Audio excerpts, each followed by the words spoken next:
wabarakatuh. Selamat pagi semuanya. Apa kabar kalian? Ibu berharap kalian dalam keadaan sehat walafiat sehingga semangat dalam mengikuti pembelajaran pada pagi hari ini. Sebelum memulai pembelajaran, alangkah lebih baiknya kita berdoa terlebih dahulu ya. Berdoa, mulai. Berdoa, selesai. Ya, untuk mempersiapkan pembelajaran ini, dirapikan dulu tempat duduknya, dirapikan dari sampah-sampahnya dibuang terlebih dahulu. Jika sudah, untuk menumbuhkan rasa nasionalisme kita akan menyanyikan lagu Indonesia Raya secara bersama-sama. 1, 2, 3. Indonesia tanah airku, tanah tumpah darahku. Di sanalah aku berdiri jadi bangku ibuku. Indonesia kebangsaanku, bangsa dan tanah airku. Marilah kita berseru, Indonesia bersatu. Hiduplah tanahku, hiduplah negeriku, bangsaku, rakyatku semuanya. Bangunlah jiwanya, bangunlah badannya untuk Indonesia Raya. Indonesia Raya merdeka, merdeka, tanahku, negeriku yang ku cinta. Indonesia Raya merdeka, merdeka, hiduplah Indonesia Raya. Menyanyikan lagu Indonesia Raya, sudah semangat semuanya. Kita akan memasuki pembelajaran. Pada hari ini kita memasuki pembelajaran pada tema 5 yaitu pahlawanku, di subtema 2 yaitu pahlawan kebanggaanku. Tujuan pembelajaran pada hari ini adalah yang pertama ada dengan membaca teks Sultan Hasanuddin, peserta didik dapat menganalisis teks singkat mengenai tokoh-tokoh kerajaan bercorak Islam dengan tepat. Yang kedua, dengan membaca teks Sultan Hasanuddin, peserta didik dapat mengumpulkan informasi mengenai tokoh-tokoh kerajaan bercorak Islam dengan tepat. Yang ketiga, dengan mengamati gambar peninggalan kerajaan Indonesia, peserta didik dapat mengidentifikasi peninggalan kerajaan Islam serta pengaruhnya bagi wilayah setempat dengan tepat. Yang keempat, ada dengan mengamati gambar kerajaan Indonesia, peserta didik dapat menceritakan peninggalan kerajaan pada masa Islam dan pengaruhnya di wilayah setempat dengan tepat. Yang kelima, ada dengan mengamati video mengenai pemantulan cahaya dengan cermin, peserta didik dapat menyimpulkan sifat-sifat cahaya dan hubungannya dengan penglihatan dengan tepat. Yang keenam, ada dengan mengamati video mengenai pemantulan cahaya dengan cermin, peserta didik dapat menuliskan tentang sifat cahaya dan hubungannya dengan penglihatan dengan tepat. Setelah Bu Guru membacakan mengenai tujuan pembelajarannya, mari kita memasuki pembelajarannya. Yang pertama yaitu kalian harus membaca mengenai teks Sultan Hasanuddin. Bu Guru akan menyajikan bacaan mengenai teks Sultan Hasanuddin. Kalian membaca secara cermat dan teliti ya. Sudah Bu Guru sajikan teksnya. Silahkan kalian baca. Setelah kalian membaca dan mencermati ini semua, dari teks ini kalian dapat menyimpulkan apa saja yang terdapat dalam teks ini, informasi pentingnya. Kalian tulis dan catat hal-hal pentingnya pada buku kalian semuanya ya. Setelah sudah mencatat informasinya, apa yang kalian ketahui mengenai Sultan Hasanuddin? Siapa Sultan Hasanuddin? Ya, betul sekali. Sultan Hasanuddin adalah raja dari kerajaan Goa Talo. Kerajaan Goa Talo adalah kerajaan yang bercorak Islam. Dalam kerajaan biasanya itu terdapat kerajaan, terdapat barang-barang peninggalannya yang sampai sekarang masih dirawat dengan baik. Sekarang ada tidak di sekitar kita barang-barang peninggalannya atau bangunan-bangunan peninggalannya? Ada di Kudus seperti Masjid Menara Kembar, itu adalah peninggalan dari kerajaan Kudus. Jadi peninggalan-peninggalan itu sangat banyak ya di sekitar kita. Kita harus melestarikannya karena ungkapan yang disampaikan oleh Presiden Insinyur Soekarno, jas merah, jangan sekali-kali melupakan sejarah. Jadi kita harus terus mengingat sejarah untuk dapat mengingat dan mengenang jasa-jasa para pahlawan kita. Banyak sekali ya peninggalannya yang berada di sekitar kita, dari bercorakan kerajaan yang bercorak Islam, Hindu, atau Buddha, itu sangat banyak sekali. Di sini Bu Amel akan menyajikan ke kalian semuanya peninggalan kerajaan Gorontalo, peninggalan kerajaan Kudus, dan lain sebagainya. Kalian dapat menyebutkannya. Ini peninggalan yang pertama. Ini ada benteng ya yang pertama. Yang kedua ada masjid. Yang ketiga ada makam. Ini makam makam keluarga di kerajaan Gorontalo. Ya, setelah kita mempelajari tentang peninggalan-peninggalan dari kerajaan, apakah kalian tahu dulu pahlawan-pahlawan itu menyerang atau melakukan perang itu dengan menggunakan alat apa saja untuk melawan penjajah? Dahulu pahlawan itu sangat minim senjata dan minim peralatan yang modern, sehingga mereka menggunakan peralatan sederhana yang terdapat di sekitar kita. Yaitu apa saja?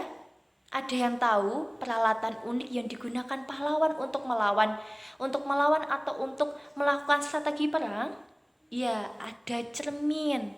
Jadi cermin itu digunakan sebagai media komunikasi saat perang. Apakah kalian tahu cermin itu sifat-sifatnya apa saja? Apa hubungannya cermin dengan cahaya? Dengan cermin, karena cermin merupakan salah satu benda yang dapat memantulkan cahaya, sehingga bayangan kita bisa terlihat jelas di dalam cermin. Pada pembelajaran sebelumnya, kita telah mengetahui bahwa cahaya akan dipantulkan secara teratur ketika mengenai benda yang permukaannya sangat rata, licin, dan juga mengkilap. Cahaya yang dipantulkan oleh cermin merupakan salah satu contoh dari pemantulan teratur. Berdasarkan bentuk permukaannya, cermin dibedakan menjadi 3, yaitu yang pertama ada cermin datar, lalu yang kedua ada cermin cekung, dan yang terakhir adalah cermin cembung. Kira-kira apa ya perbedaan dari ketiga cermin tersebut? Mari kita bahas bersama-sama. Yang pertama adalah cermin datar. Sifat bayangan pada cermin datar, ukuran besar dan tingginya sama dengan ukuran benda. Jadi tidak ada pembesaran ataupun pengecilan pada bayangan yang dipantulkan ke cermin tersebut. Lalu yang kedua, kenampakan bayangannya berlawanan dengan benda. Misalnya, tangan kananmu akan menjadi tangan kirimu dalam bayangan di cermin datar. Lalu yang ketiga, bayangannya bersifat semu atau maya. Contoh benda yang menggunakan cermin datar yaitu cermin rias, lalu ada juga periskop. Yang kedua adalah cermin cekung. Sifat bayangan pada cermin cekung yang pertama adalah jika benda berada dekat dengan cermin, bayangan benda akan bersifat tegak, diperbesar, dan juga semu. Lalu yang kedua, jika benda berada jauh dari cermin, bayangan benda akan bersifat nyata, terbalik, dan juga diperkecil. Contoh benda yang menggunakan cermin cekung adalah bagian cekung atau bagian dalam dari sendok. Lalu yang kedua, ada reflektor yang terdapat pada lampu senter. Dan yang ketiga, ada reflektor yang terdapat di lampu mobil.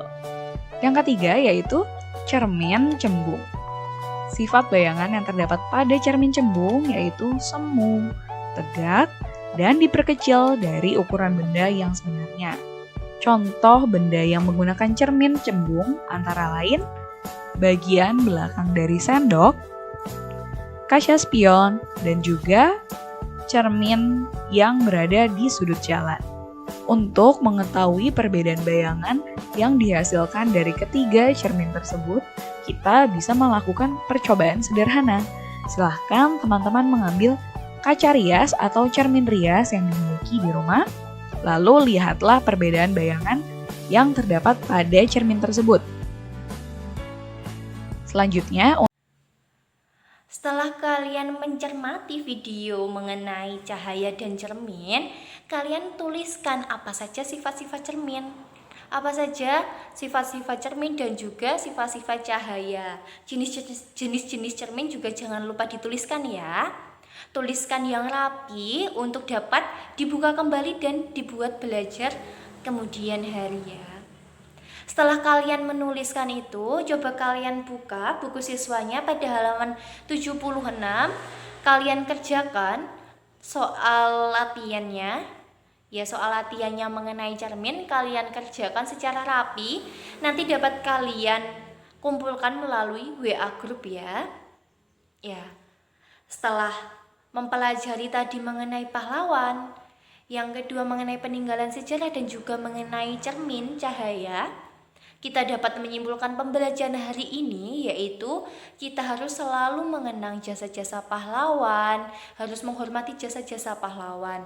Kita juga harus dapat merawat dan melestarikan peninggalan-peninggalan sejarah. Kita tidak lupa untuk terus merawatnya agar anak cucu kita nanti dapat terus melihat dan melestarikannya dan mengingat bahwasanya pahlawan itu sangat berjasa dalam kemerdekaan kita. Ada yang ingin ditanyakan mengenai pembelajaran pada pagi hari ini? Ya, jika tidak, Ibu akhiri ya. Sebelum mengakhiri pembelajaran pada hari ini, kita menyanyikan lagu daerah terlebih dahulu. Lagu daerah asal Sultan Hasanuddin dilahirkan. Ada yang tahu? Lagu daerahnya Makassar, ya, Angin Mamiri. Kita akan menyanyikannya. 1, 2, 3.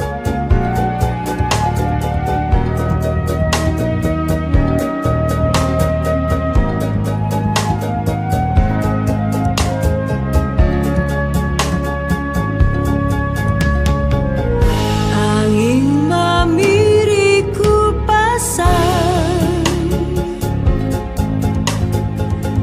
ditujui tongtongana tu sarowa takkan lupa batumi angin mamiri angin ngerang dingin-dingin nama lantang sari buku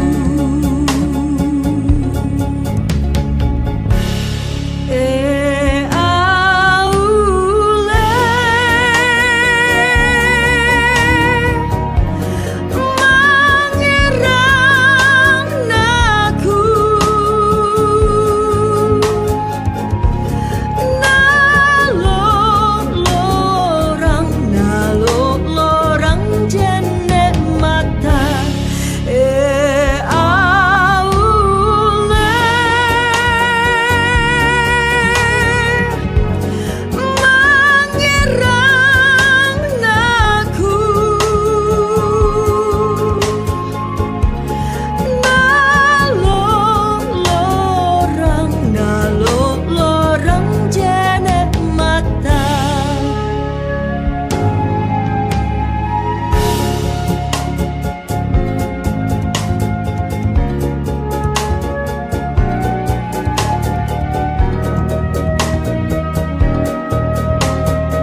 ditujui tongtongana tu saroa takkan lupa batumi angin mamiri angin ngerang dingin-dingin nama lentang sari buku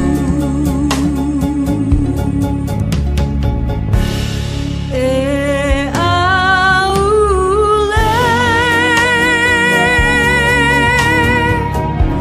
mengerang naku nalo lorang jenek mata aule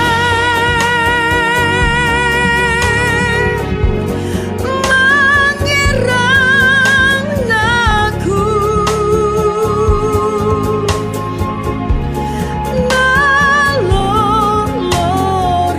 nalo lorang jenek mata angin mamiri.